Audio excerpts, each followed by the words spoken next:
முடியாதுன்னா உனக்கு இங்க வேலை இல்ல. இன்னைக்கே நான் உன்னை ஃபயர் பண்றேன், கிளம்பு என்று மேனேஜர் கூற, ஐயோ சார், நான் பண்றேன் சார், 1 மினிட் என்று கூறி வேகமாக காமன் ஏரியாவுக்கு ஓடி வந்து கீழே கிடந்த கிழிந்த செக்கை பொறுக்கி அள்ளினான். சர்வா அமைதியாக நடப்பதையெல்லாம் பார்த்து கொண்டிருந்தான்.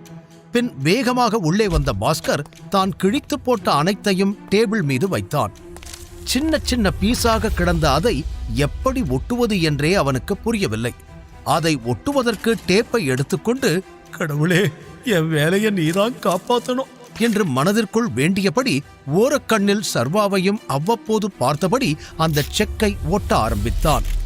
ஏய், உனக்கு 5 மினிட்ஸ் தான் டைம், சீக்கிரம் ஒட்டி முடிக்கிற, இல்ல நானே உன்னை கழுத்தை புடிச்சு வெளியே தள்ளி இதுக்கப்புறம் வேற எந்த பேங்க்லயும் வேலை பார்க்க முடியாத மாதிரி பண்ணிடுவேன் என்று மேனேஜர் வேறு இன்னொரு பக்கம் கத்திக்கொண்டே இருந்தார். பாஸ்கருக்கு கை கால் எல்லாம் நடுங்கியது. இன்னொரு புறம் சர்வா அந்த மேனேஜரை கண்ணை மூடாமல் பார்த்து கொண்டிருந்தான். ஒரு பேங்கோட மேனேஜர் எனக்கு இப்படி பயப்படுறார்னா அப்பாவோட சாம்ராஜ்யமும் அவரோட பவரும் எவ்வளோ பெருசா இருந்திருக்கணும். எனக்காக எவ்வளோ பெரிய விஷயத்தை என் அப்பா விட்டுட்டு போயிருக்காரு என்று நினைக்கும் பொழுது அவனுக்கு புல்லரித்தது. கூடவே பாஸ்கரின் முகத்தை பார்க்க இப்போது சர்வாவிற்கு பாவமாகத்தான் தோன்றியது. இருந்தாலும் இவனுக்கு இது தேவைதான். இன்னைக்கு இந்த தண்டனை இவனுக்கு கிடைக்கலனா இதுக்கப்புறம் வர ஏழைங்க எல்லார்கிட்டையும் இப்படிதான் பிஹேவ் பண்ணுவான் என்று தனக்குள் சொல்லிக் கொண்டவன் அமைதியாக நடப்பதை வேடிக்கை மட்டும் பார்த்தான். உயிரை கொடுத்து 10 நிமிஷத்தில் செக்கை ஒட்டி முடித்த பாஸ்கர் நீண்ட பெருமூச்சோடு அதை மேனேஜரிடம் கொடுக்க அவனை வெளியே கிளம்பும்படி செய்கை செய்தார் மேனேஜர். பாஸ்கர் சர்வாவை வெறுப்புடன் பார்த்துவிட்டு வெளியே சென்றதும் மேனேஜர் கதவை அடைத்துவிட்டு சர்வாவிடம், டைகர், சொல்லுங்க, நம்மளோட அடுத்த மூவ் என்ன என்று விசாரிக்க சர்வா பதில் சொல்லும் முன் கரிகாலன், இப்பதான் டைகர் திரும்பி வந்திருக்காரு. ஆனா சூர்யா திரும்பி வர வரைக்கும் நாம எந்த மூவியும் பண்ண போறது கிடையாது என்று சொன்னார். மேனேஜர் அதற்கு, ஆமா சார் சொல்றதும் சரிதான். டைகர், புலிகள் கூட்டத்துக்குள்ள ஒரு நரி நுழைஞ்சிருக்கு. அதுதான் நம்மளை பத்தின எல்லா இன்ஃபர்மேஷனையும் எதிரிக்கிட்ட கொடுத்துக்கிட்டு இருக்கு. அது யாருன்னு கண்டுபிடிக்கிற வரைக்கும் நம்ம ரொம்ப ஜாக்கிரதையா இருக்கணும் என்றார். நரியா? யூ மீன் இந்த கேங்லயே ஒரு ஸ்பை இருக்கான்னு சொல்றீங்களா என்றான் சர்வா ஆச்சரியமாய். ஆமாம் டைகர், சூர்யா திரும்பி வந்ததும் இத பத்தின டீடைல்ஸ் உனக்கு சொல்லுவான். ஆனா அது வரைக்கும் நீ உன்னோட அடையாளத்தை வெளியே காட்டாம இருக்கிறது தான் நல்லது. அண்ட் உன் அப்பாவோட கொலைக்கு பின்னாடி இருக்கிற ஆளுக்கும் அந்த ஸ்பைக்கும் நிச்சயமா சம்பந்தம் இருக்கணும். அவன் மட்டும் என் கையில கட்டச்சான் என்று கரிகாலன் கோபத்தில் கையை இருக்க, சர்வாவோ, அதான் எனக்கு யாருன்னு தெரியுமே, கூடவே இருந்து குழி பறிச்சது ராணா. இப்போ அவன் அப்பம் பண்ண தப்பையெல்லாம் மறைச்சிட்டு நாடகம் போட்டுட்டு இருக்கான் அவன் மகன் சூர்யா என்று நினைக்க நினைக்க கோபமாய் வந்தது அவனுக்கு.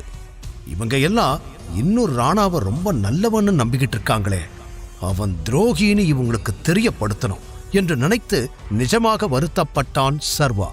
பின் அவர்களிடம், நான் இன்னும் இந்த குரூப்ல யார் யாரெல்லாம் மீட் பண்ணணும் என சர்வா கேட்க, மேனேஜர் அதற்கு, நம்மளோட க்ளோஸ் குரூப்ல சூர்யா, விக்ரமன் சார், கரிகாலன் சார், திவாகர், நான், பாரிவேந்தன், சக்கரவர்த்தி, அப்புறம் ஆலியா என்றார். ஆலியாவா?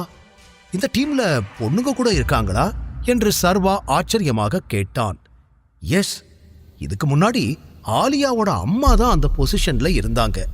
1 இயருக்கு முன்னாடி அவங்க இறந்துட்டதால ஆலியா அவங்களோட இடத்துக்கு வந்துட்டா. அப்புறம் நீ நினைக்கிற மாதிரி அவ சாதாரண பொண்ணு கிடையாது. அவ ஒரு நெருப்பு சூறாவளி. ஆலியா மாதிரி ஒரு பொண்ணை நீ கண்டிப்பா இதுக்கு முன்னாடி உன் வாழ்க்கையில பார்த்திருக்கவே மாட்ட. அறிவு, அழகு, ஆட்டிடியூட், இது 3 அவகிட்ட அதிகமாவே இருக்கும் என்று மேனேஜர் ஆலியாவை பற்றி பில்டப் கொடுத்து கொண்டே போக, அந்த பெண்ணை பார்க்க வேண்டும் என்ற ஆவல் சர்வாவிற்கு அதிகமானது. சர்வாவின் முகத்தை வைத்தே அவனது ஆச்சரியத்தை புரிந்து கொண்ட கரிகாலன், பிடிவாதம் அவளோட பிறவி குணம். ஒரு விஷயத்துல அவ கமிட் ஆனா அதை முடிக்காம வெளியே வரமாட்டா. இந்த குரூப்ல அவ ஒரே ஒரு பொண்ணா இருந்தாலும் இங்க பல ஆம்பளைங்களால சாதிக்க முடியாதத அவ சாதிச்சிருக்கா. கெட்டிக்காரி. நீ எக்காரணத்தை கொண்டும் அவளை ஒரு சாதாரண பொண்ணுதானேன்னு மட்டும் தப்பு கணக்கு போட்டுடாத. இதெல்லாம் உன்னோட நல்லதுக்கு தான் சொல்றோம் என்று எக்ஸ்ட்ரா அறிவுரைகள் வேறு வழங்கினார். அதிலிருந்து சர்வாவிற்கு ஒரு விஷயம் மட்டும் புரிந்தது. கரிகாலனே என்னை ஏத்துக்கிறதுக்கு பெரிய ஆட்டம் ஆடிட்டாரு. இந்த பொண்ணுக்கு இவரே இவ்வளோ பில்டப் கொடுக்கறத பார்த்தா அவளும் அவ்வளோ சீக்கிரம் என்ன ஆக்செப்ட் பண்ண மாட்டா. பட் இந்த சேலஞ்ச் எனக்கு பிடிச்சிருக்கு. சீக்கிரம் அந்த பொண்ணை மீட் பண்ணணும் என்று மனதில் எண்ணிக்கொண்டவனுக்கு நிச்சயம் அடுத்ததாக ஆலியாவை கன்வின்ஸ் செய்வதுதான் தன்னுடைய மிகப்பெரிய டாஸ்காக இருக்கப் போகிறது என்பதை உறுதி செய்து கொண்டான். அந்த எண்ணத்தை சரியாக புரிந்து கொண்டதைப் போல மேனேஜர் திவாகரும், சீக்கிரமே ஆலியாவை மீட் பண்றதுக்கான வாய்ப்பு உங்களுக்கு கிடைக்கும், ஆனா அவளை நீங்க எப்படி கன்வின்ஸ் பண்ண போறீங்கன்னு தான் எனக்கு தெரியல என்று இறுதியாக கூற, அருகில் சிரித்துக் கொண்டு நின்ற கரிகாலன், நீ ரொம்பலாம் யோசிக்காத திவாகர், அதெல்லாம் டைகர் பார்த்துப்பாரு. நானும் இப்படிதான் முரண்டு பிடிச்சேன். ஆனா டைகர் என்ன ஒரே நாக் அவுட்ல கன்வின்ஸ் பண்ணல. அதே மாதிரி டைகரோட உண்மையான பவரை பார்த்ததுக்கு அப்புறம் கண்டிப்பா அவளும் புரிஞ்சுக்குவா என்று கரிகாலன் கூற, மேனேஜர் அவரை ஆச்சரியமாக பார்த்தார். டைகர் கூட ரிங்ல சண்டை போட்டீங்களா சார் என்று கேட்க, அவருக்கு கரிகாலன் சர்வாவை எதிர்த்திருப்பார் என்று யோசிக்கும் பொழுதே பேரதிர்ச்சியாக இருந்தது. அதை கேட்டு சத்தமாய் சிரித்த கரிகாலன், ஆமா, ரொம்ப நல்ல சண்டை அது. வாழ்க்கையில என்னால் அதை மறக்கவே முடியாது என்றார். இறுதியாக திவாகர் சர்வாவிடம், உங்களுக்கு எவ்வளவு பணம் வேணும்னு சொல்லுங்க டைகர், நான் இப்பவே உங்களுக்கு அரேஞ்ச் பண்ணி கொடுக்கறேன் என்று கூற, சர்வா யோசித்து, இப்போதைக்கு 1 கோடி கேஷ் வேணும், மிச்சம் இருக்கிற 49 கோடியை என்னோட புது அக்கவுண்ட்ல டிரான்ஸ்ஃபர் பண்ணிடுங்க என்றான். கண்டிப்பா டைகர் என்று அப்பொழுதே வேலையை முடித்து தர, கரிகாலனும் அவனும் விடைபெற்று வெளியே நடந்து வந்தார்கள்.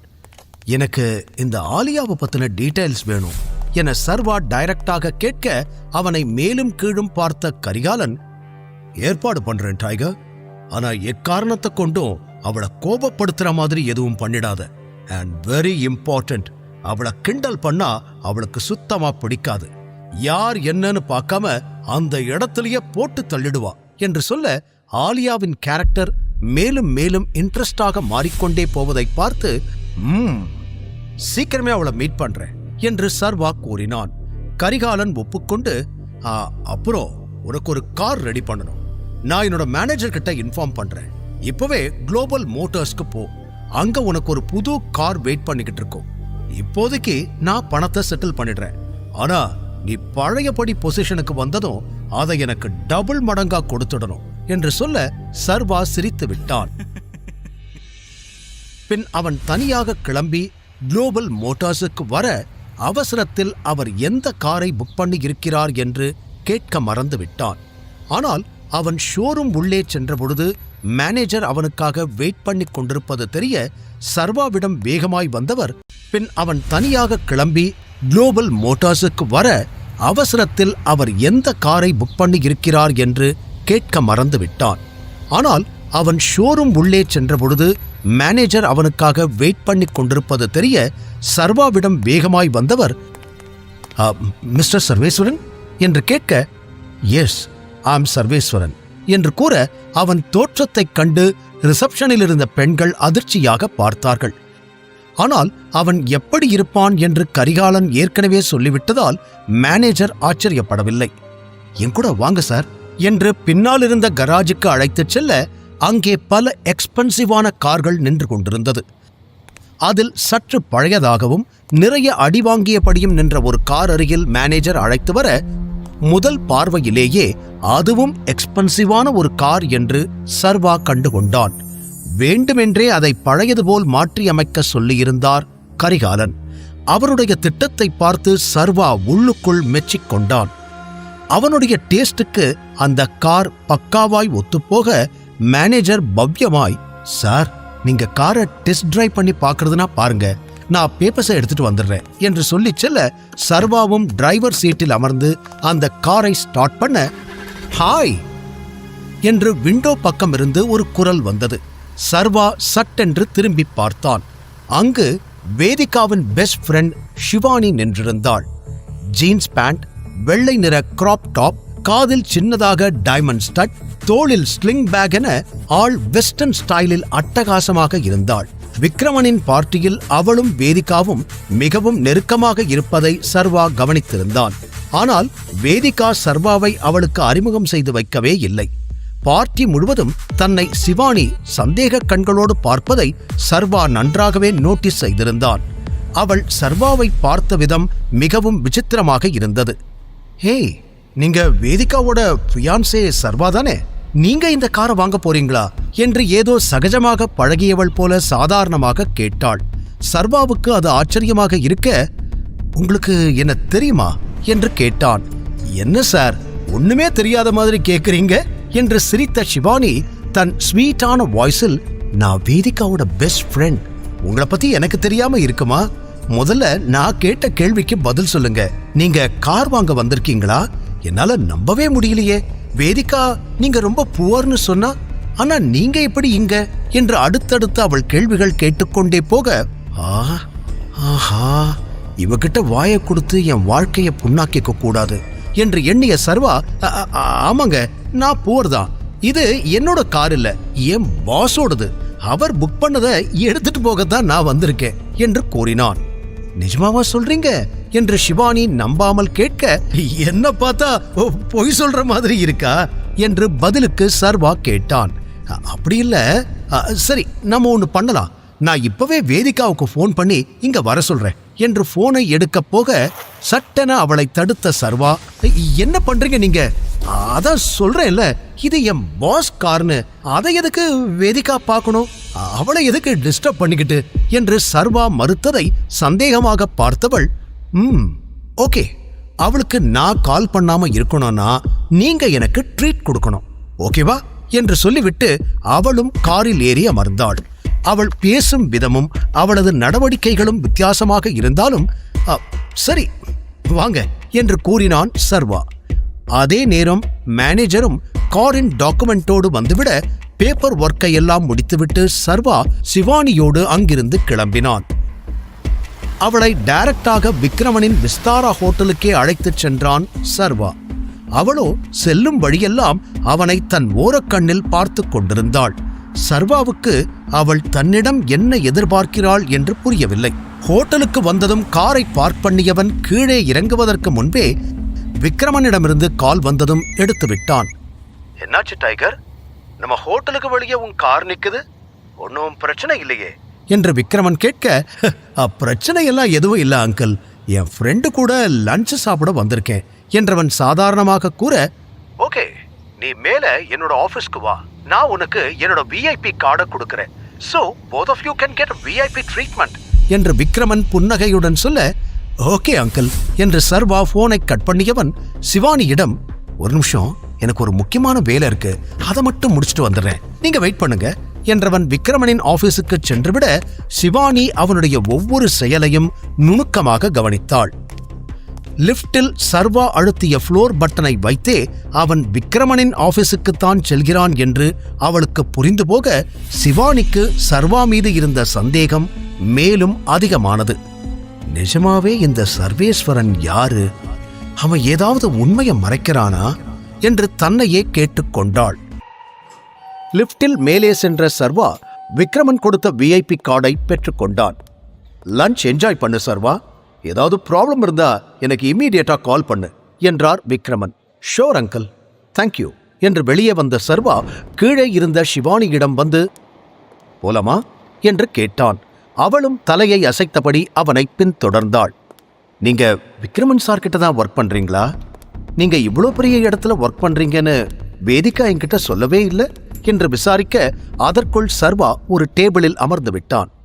முதல்ல ஏதாவது ஆர்டர் பண்ணலாம், எனக்கு ரொம்ப பசிக்குது என்றவன் அவளுடைய கேள்வியை மொத்தமாக அவாய்ட் பண்ணி இருக்க, என்கிட்ட இருந்து எதையாவது மறைக்கிறீங்களா, இல்ல நான் ஏதாவது தெரிஞ்சுக்க கூடாதுன்னு நினைக்கிறீங்களா என்று சிவானி நேரடியாக கேட்க, நான் என்ன மறைக்க போறேன், அதுவும் நீ எனக்கு ஒரு கம்ப்ளீட் ஸ்ட்ரேஞ்சர், உன்கிட்ட எனக்கு மறைக்கிறதுக்கு ஒன்றும் இல்லை, அதே சமயம் ஷேர் பண்ணிக்கிறதுக்கும் ஒன்றும் இல்லை, ஃபர்ஸ்ட் என்ன வேணுமோ அதை ஆர்டர் பண்ணு என சர்வா ஈஸியாக தோளை குலுக்க அதற்கு சிவானி பதில் ஏதோ சொல்ல வந்த பொழுது வெயிட்டர் வந்ததால் அந்த பேச்சு தடைப்பட்டு விட்டது. அவர்கள் இருவரும் ஆர்டர் கொடுத்த பின்பு வெயிட்டர் நகர்ந்து போக சிவானி அப்பொழுதும் விடவில்லை. சரி, இதுக்கு முன்னாடி நம்ம ஸ்ட்ரேஞ்சர்ஸா இருந்திருக்கலாம், ஆனா இனிமே நம்ம ஃப்ரெண்ட்ஸ். ஓகே, இப்ப சொல்லுங்க, நீங்க என்ன ஒர்க் பண்றீங்க, அதுவும் இவ்ளோ பெரிய இடத்துல என்னவா இருக்கீங்க என்று மீண்டும் ஆரம்பித்து விட்டாள். இதில் கடுப்பாகி பெருமூச்சு விட்டவன் பிறகு தன்னை நிதானப்படுத்திக் கொண்டு, நான் இன்ஃப்ரா கிரீன் கம்பெனில ஒரு சின்ன பொசிஷன்ல தான் ஒர்க் பண்ணிக்கிட்டு இருக்கேன் என சர்வா சொல்ல, அது விக்ரமன் சார் கம்பெனி தானே என்று கரெக்டாக பாயிண்டை பிடித்து கேட்டாள் ஷிவானி. சர்வாவும் மறக்காமல் ஆமா என்று தலையசைக்க, ஷிவானி அடுத்து வாயை திறக்கும் முன்பே ஒரு இளைஞன் அவளை நெருங்கி வந்து ஹலோ கார்ஜியஸ் என்று அழைக்க அவள் கவனம் தடைப்பட்டது. ஃபார்மலாக உடை அணிந்திருந்த அந்த இளைஞன் ஷிவானியை பார்த்து புன்னகைக்க, அவளோ புரியாமல் பார்த்தாள். அவனோ, இதை நான் சொல்லியே ஆகணும், நீங்க ரொம்ப அழகா இருக்கீங்க என்றவன் தொடர்ந்து, திடீர்னு யாருனே தெரியாத ஒரு பையன் வந்து இப்படி பேசினா உங்களுக்கு யாருடா இவன்னு தான் தோணும். ஆனா உங்கள மாதிரி அழகான பொண்ணை மிஸ் பண்ணிட்டோமேன்னு பின்னாடி ஃபீல் பண்ணிடக்கூடாதுன்னு தான் நேரடியா அப்ரோச் பண்றேன். என் கூட டேட்டுக்கு வரியா? கண்டிப்பா என்ஜாய் பண்ணுவ என கேட்க, அவன் பேச்சுவார்த்தை நார்மலாக இருந்தாலும் அவன் முகத்தில் இருந்த கள்ளத்தனம் ஷிவானிக்கு நன்றாகவே தெரிந்தது. முழு கதையையும் கேட்டு மகிழ பாக்கெட் FM ஆப்பை டவுன்லோட் செய்யுங்கள். லிங்க் டிஸ்கிரிப்ஷனில் கொடுக்கப்பட்டுள்ளது.